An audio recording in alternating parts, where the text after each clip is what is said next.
خپل مرزي دا سیستم بي وي اباسین د هوا مارغه دی چې چاوني و دا غه دی بیا کله کله د خلکو نه بیا خپل جاله پاتې شي او خپل ذات پاتې شي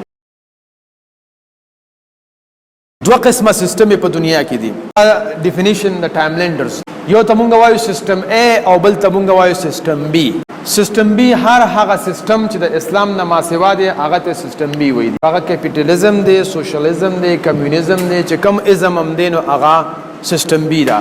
او دی چې سیستم A چې کوم دی نو هغه اسلام دی زمونږ په سیستم کې زمونږ آیډیالوژي سیستم کې او د دې په سیستم کې بعضی څه بالکل ډیفاین دي او هغه کلیر دي نو هغه نن پیژندل چې کم سیستم مطابق خپل فریم ورک جوړول پکار دي او خپل ویژن جوړول پکار دي نمبر 1 د لیکل شوی دی اوریجن اف د مین نو اوریجن اف د مین په سیستم A کې وایي چې دا کریشن دی الله پاک جوړ کړی دی الله پاک انسان جوړ کړی دی دا سیستم A خبره کوي او سیستم B چې څونه دي نور چې دي نو هغه ایولوشن پروسس دی ارتقایي عمل دی د هغې نه یو انسان راغلی دی دویم دی ګایډنس کو انسان ته په دنیا کې څه مسله راشي نو سیستم B وایي چې تاسو به ګایډنس د څه نه اخلی نو سورسز آف ګایډنس اینڈ لیټیګیشنز لیجسلیشنز چې کوم دی نو هغه از د انټلیکټ اونلی صرف عقل دار و مدار دی کو یو څیز دی په عقل کې راځي خو ډیره خبره ده او کو په عقل کې نه راځي نو دا ټیک نه دی دا د سیستم B کمپیریزن دی اینڈ religion is a personal affair or religion دوی وایي چې personal affair دی د خپل ذاتی فعل د انسان and all are free to choose the lifestyle they want whether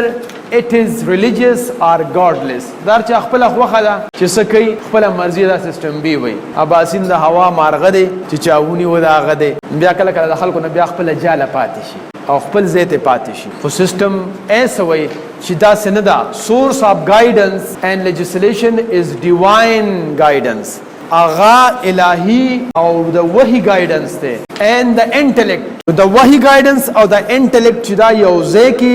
نو دا زموږ د ګایډنس رولز دي د دین موږ ګایډنس اخلو لکه کو تاسو کتلی د سمپل آسان مثال دا دی چې کم سړی عاقل او بالغ نه وي په هغه باندې مونږ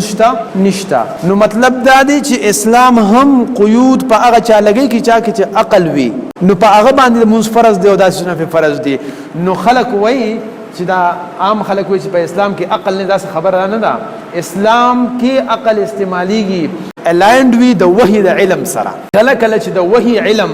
چې ستا عقل سره ټکراویږي نو پریفرنس به وحی ته وي او کله کله به دا د هغې په لایټ کې ټکراویږي نه نو دا بیا هغې ته پریفرنس به نه وي دواړه به ایکول روان وي فور ایگزامپل بعضی سوزونه به د انسان په عقل کې راځي او بعضی سوزونه به د انسان په عقل کې نه راځي ټول میچور ناستي اسلام کې چې خپل خور سره نکاح نشه کولی دا هم یو فیمیل ده او کزن سره نکاح کولی شي دا هم یو فیمیل ده اوس عقل دا وایي چې دواړه فیمیل نو ولې یو سره ولې بل سره نه نو وحی ویلی چې دې سره کولی شي او دې سره نشي کولی نو دې ځای کې د عقل او زمونږ د وحی د ګایډنس کنټرډکشن راغی نو چې کله کنټرډکشن راغی نو موږ به پریفر کوو وحی او سم ټایمز مونږ ته بعض داسې څیزونه وي چې هغه د اسلام مطابق وي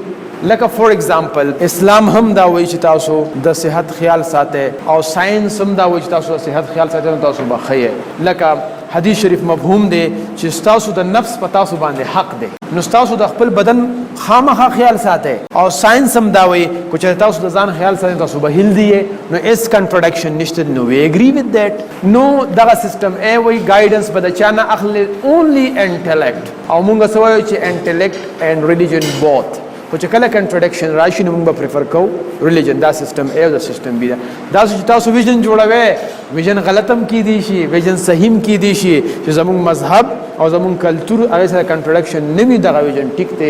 اساوند آیډیالوژي هم دې پسې هم دغه شان را روان د خدای دپاره پښتنو سانونو پیژنئ ستاسو دپاره خو به ځان له پیغمبر نه راځي